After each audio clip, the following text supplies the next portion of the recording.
Bonjour, alors par rapport à votre bac blanc, mais surtout par rapport au bac, je vais commencer à essayer de corriger, surtout d'expliquer, c'est le plus important à mon avis, quelques exercices avec vous. Donc aujourd'hui c'est la première fois. Le but c'est vraiment que vous essayez de faire les exercices. Je ferai une pause à chaque fois. Vous faites l'exercice et ensuite on écoute mon corrigé ensemble. J'essaierai de faire le mieux, je vais pas faire tout parce que j'ai la flemme quand même de tout me souvenir.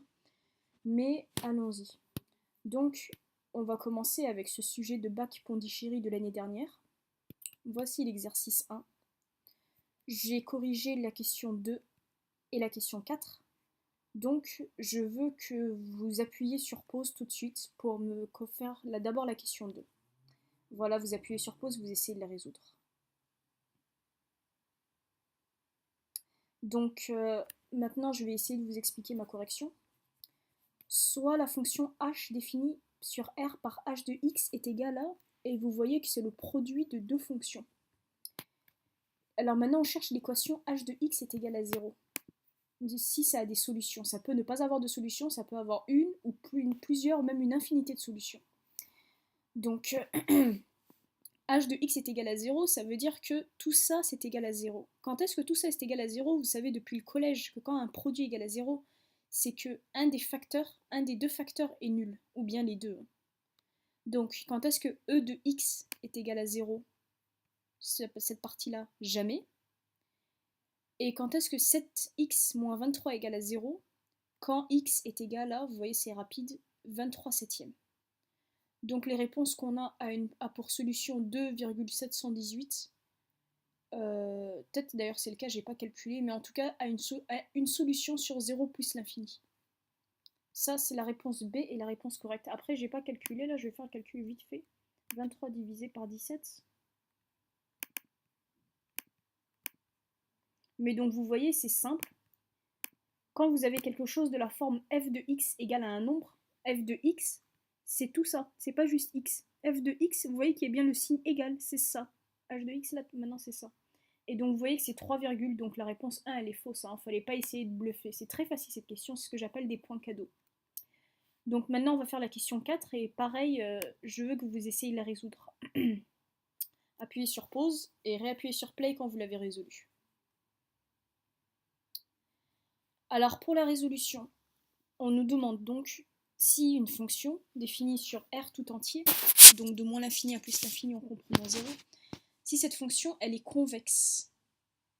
Déjà on nous demande si elle est convexe et si c'est le cas c'est sur quel intervalle. Comment savoir si une fonction est convexe, une fonction g est convexe ou concave? Ce qu'on fait c'est qu'on calcule d'abord sa dérivée, ensuite la dérivée de sa dérivée. Voilà, c'est tout bête, on applique tout le temps le même chemin, le même truc. Pour savoir si une fonction f est convexe ou concave, on regarde le tableau de variation de sa dérivée. Et donc pour regarder le tableau de variation, on calcule f seconde. Donc g est égal à x cube moins 9, x, g' est égal à 3x carré moins 9, et donc g seconde est égal à 6x. 6x, ils nous ont dessiné le tableau de variation là dans la correction. 6x, donc il est négatif sur moins l'infini 0, et il est positif sur 0 plus l'infini. Donc ça c'est le tableau des. Là ça c'est le signe pardon de g seconde. Et le signe de g seconde, ça nous donne les variations de g'. G' descend donc sur moins l'infini 0 et il monte sur 0 plus l'infini. Maintenant qu'on connaît les variations de g', vous voyez c'est pas comme d'habitude. D'habitude on calcule la dérivée, genre on regarde les signes, c'est de lui qu'on regarde les signes pour avoir les variations de g lui-même. Et bien là, pour savoir si c'est convexe ou concave, on descend encore un rang. C'est les variations de la dérivée qui nous intéressent, et donc on regarde les signes de la dérivée de la dérivée. Bref, vous voyez que g' descend sur moins l'infini 0, ce qui veut dire que g est concave sur cet intervalle. Et ça sent un peu brûlé, une petite seconde, et donc voilà, vous avez la correction. Maintenant, ce qu'on va faire après, je ne vous ai pas corrigé l'exercice sur les probabilités, je ne me suis pas encore intéressée à ça. La prochaine correction, ça va être la question 1 de l'exercice 4 de cet exercice. Non, pas de celui-là, du coup de celui-là. Donc je vous laisse y réfléchir. Donc d'abord commençons par la partie A. et vous rappuyez sur play dès que vous avez fini. Essayez de prendre moins de 20 minutes quand même, hein, c'est pas très compliqué.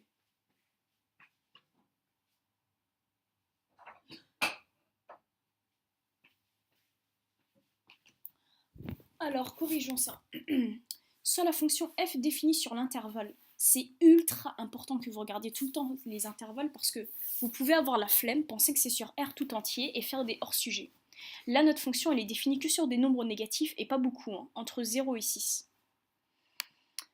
Donc sur l'intervalle, tous les réels qui vont entre 0 et 6. Donc cette fonction, blablabla, montrer que f' est égal à x e moins x, où f' désigne la fonction dérivée de la fonction f. Donc on cherche la dérivée, on cherche à montrer que c'est ça, on va calculer tout bêtement la dérivée. Maintenant, juste pour la syntaxe. Donc vous voyez que c'est un produit en gros de deux fonctions avec un 1- qui se trimballe. Donc pour la syntaxe, c'est pas obligatoire que vous le fassiez tout de suite, mais c'est comme ça que ça s'écrit en général. Donc on laisse en fait ce qui est chiant pour après, on l'oublie surtout pas, hein, parce que c'est f qu'on calcule. On pose une nouvelle fonction, g est égal à cette partie-là. On s'intéresse à g, une fois qu'on a calculé la dérivée de g', on n'a plus qu'à calculer la dérivée de f. Là c'est ce qu'on a fait, on a posé g est égal à cette partie-là de f. On fait le calcul sur sa dérivée, et puis après, pour calculer f', on n'aura plus qu'à calculer 1 moins g, la dérivée de 1 moins g. Enfin bref. Maintenant pour la syntaxe, g est un produit de deux fonctions. G est donc de la forme UV. Ah oui, donc on écrit comme ça, soit la fonction g est égale à ça, telle que f de x, parce que c'est f de x qui nous intéresse, est égal à 1 moins la fonction qu'on a introduite. G est de la forme UV. C'est comme ça qu'on écrit en fait. Quand vous savez, quand c'est un produit de deux fonctions, ou bien une division U sur V, on écrit toujours ça. C'est beaucoup plus facile. On pose 2U et V. Chacun, on regarde, et on regarde sa dérivée. Après, c'est très facile. Bon, vous connaissez ça normalement. Du coup, c'est de la forme U'(V plus V'(U) qu'on a calculé ici tout.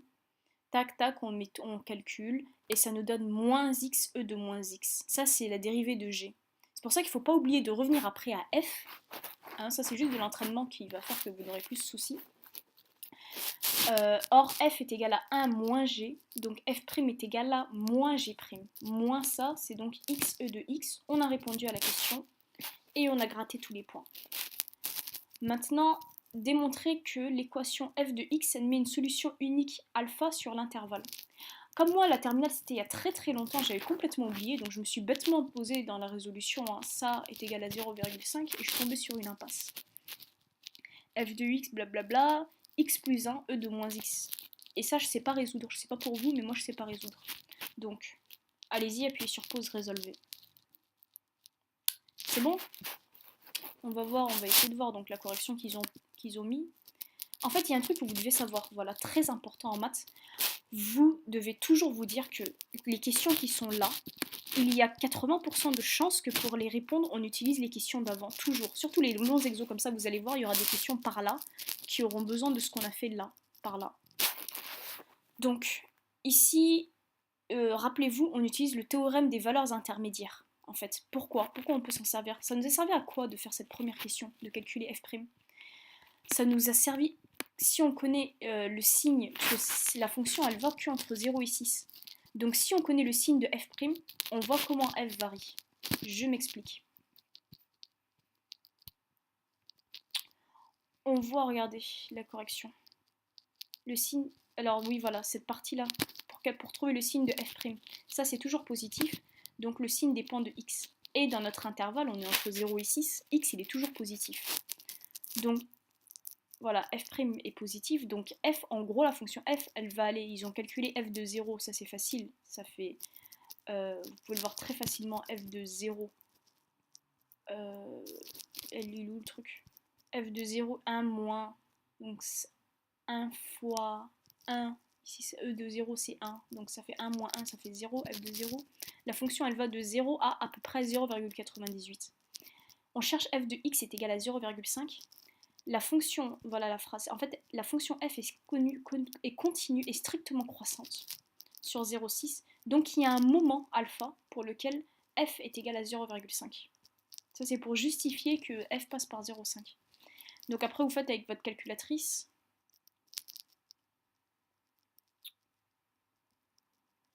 Je sais pas trop comment ils ont fait avec la calculatrice, vous vous débrouillez. Et juste donc pour la troisième question, on admet que voilà, ils disent qu'ils ont calculé la primitive. Là, ils vous demandent de calculer maintenant la primitive. Lol. Ils vous l'ont donné, donc vous n'avez plus qu'à faire f de 6 moins f de 0. Vous n'avez plus qu'à faire f de 6 moins f de 0. Voilà, ce sont des points cadeaux. Si vous avez des questions donc sur comment résoudre, si vous voulez me dire par exemple « Ah mais j'aurais jamais pensé à faire par exemple le théorème des valeurs intermédiaires » ou par exemple ici se dire que c'est déjà calculé, genre j'allais bêtement me lancer dans un truc, vous n'hésitez pas à me le dire, je vais essayer de mieux vous expliquer après. Alors maintenant on s'intéresse à la partie B. Personnellement la moyenne, on vous demande de calculer une moyenne dans la question 2, je m'en fiche, moi ce qui m'intéresse c'est cette question. Exprimer en mois puis en jours le moment où la production atteindra 0,5. Donc je vous laisse appuyer sur pause, essayer d'y réfléchir et on va faire la correction ensemble. Voilà, alors pour la correction. En gros cette question, donc on lit ensemble la question, le rythme machin. En gros la fonction f définie par a. Attends, x représente le nombre de jours, ok, x, donc c'est un nombre, c'est en jours, x c'est en jours. Et f de x représente la production par jour de batterie par millier. Donc si je dis par exemple 3 c'est le troisième jour, et f de 3, ça représente ce qu'ils ont fait ce jour-là, ce qu'ils ont produit ce jour-là. C'est important de comprendre l'énoncé. Exprimer en mois puis en jour le moment où la production atteindra 0,5 milliers, soit 500 unités. Alors, en fait, on va calculer f est égal à 0,5 parce que f de x, elle exprime en milliers. Donc, attention, ils auraient pu vous piéger, hein, ils auraient pu vous dire 500 unités. Donc, il fallait changer, hein, mais je pense qu'ils vont faire ça parce que ça serait vraiment bâtard. On cherche f de x est égal à 0,5. Mais miracle, on y a répondu ici. Grâce au théorème des valeurs intermédiaires, on a trouvé un alpha tel que f de x égale à truc. Donc, c'est pour environ x est égal à 1,68. Donc, on cherche donc f de x, la production est de 0,5 et de 500 unités, pour x est égal à 1,68.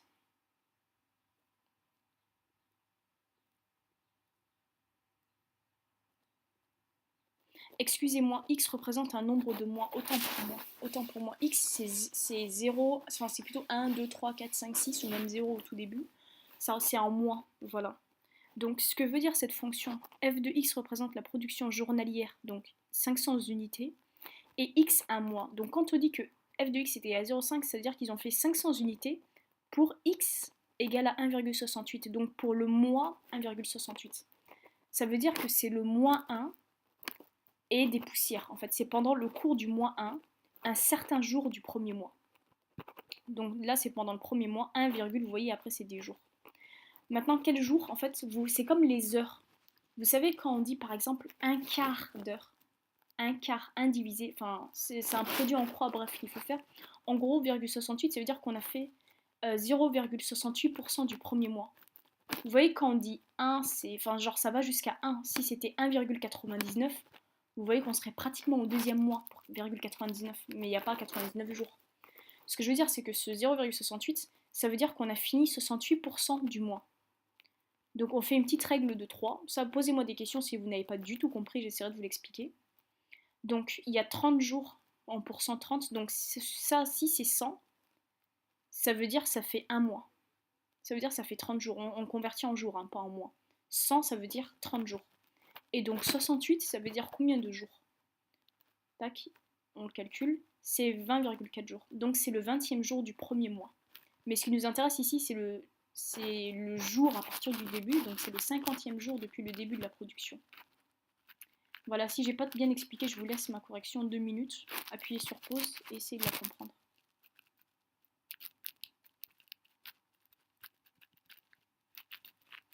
Voilà, j'ai pas fait la suite. Je vous invite à la faire et à me poser des questions.